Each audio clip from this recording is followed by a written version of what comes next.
Comment afficher la hauteur sous plafond dans les nomenclatures de Revit? Bonjour, je suis Pascal Cavlici, architecte et formateur Revit.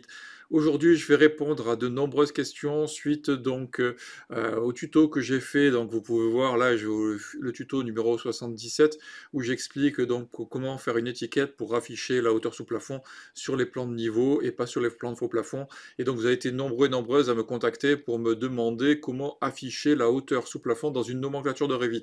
C'est ce que je vais faire aujourd'hui. Je vais vous présenter donc cette technique. Vous allez voir, c'est bête comme chou. C'est hyper simple, hyper rapide. Donc, je vais utiliser donc le modèle que vous pouvez voir ici pour pouvoir vous présenter ça. Avant de démarrer, je vous rappelle qu'en cliquant sous la vidéo, vous avez un petit lien. Vous rentrez votre mail et votre prénom. Vous recevez gratuitement tous les jours mes conseils Revit par email. Ainsi, vous pouvez donc progresser et avoir des informations très précises sur Revit.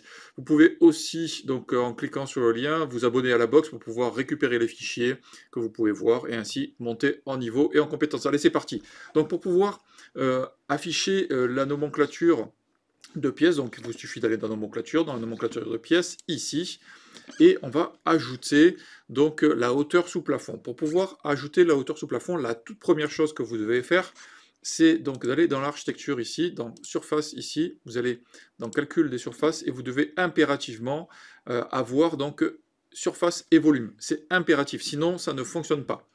Donc une fois que vous avez coché ça, vous allez pouvoir aller dans la nomenclature et on va rajouter un champ.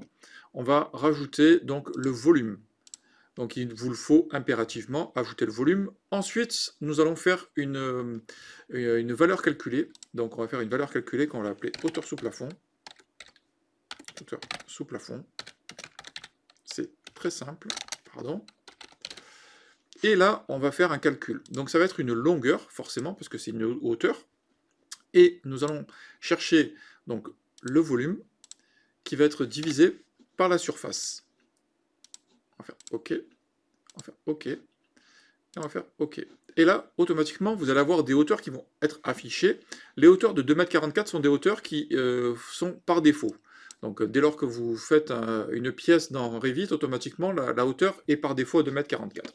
Donc, pour vérifier, pour avoir la bonne hauteur, il vous suffit simplement d'aller... alors, on va aller sur une coupe. On va voir sur quelle coupe on est. Alors là, sur une coupe de détail. Une coupe de toiture, on n'y est pas, pardon. Alors, je vais aller sur mon plan d'étage et je vais aller chercher une coupe. Hop, on va aller ici. On va aller, voilà. Donc là, j'ai une coupe ici. On va aller à la vue. Et il est impératif donc que votre volume ici de pièces vienne recouper les éléments. Donc ici, on a une hauteur ici par défaut, donc celle-ci est à 2,73 m.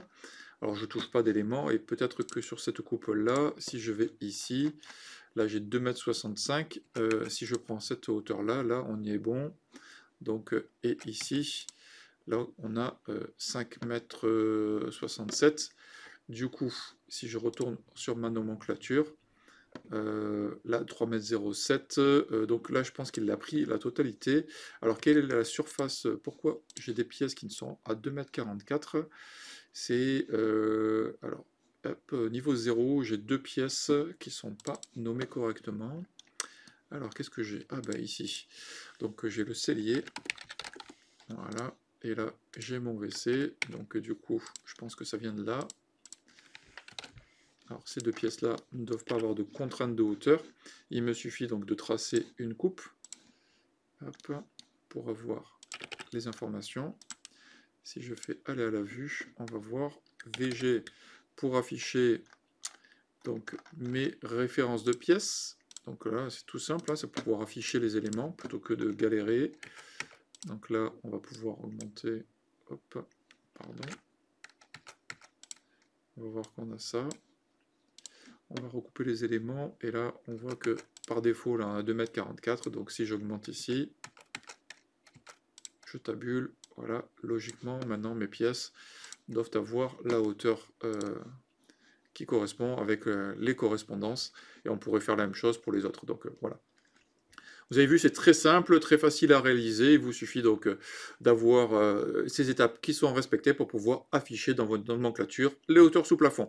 J'espère que ce tutoriel vous aura été utile. Vous n'hésitez pas à liker, à partager, vous vous abonner à la chaîne évidemment, vous vous abonner à la petite cloche de manière à pouvoir recevoir les notifications des nouvelles vidéos et vous cliquez sur l'une des vidéos là pour pouvoir voir d'autres vidéos, d'autres informations si vous auriez éventuellement loupé les informations. Je vous dis à la semaine prochaine pour un nouveau tutoriel. Merci, au revoir.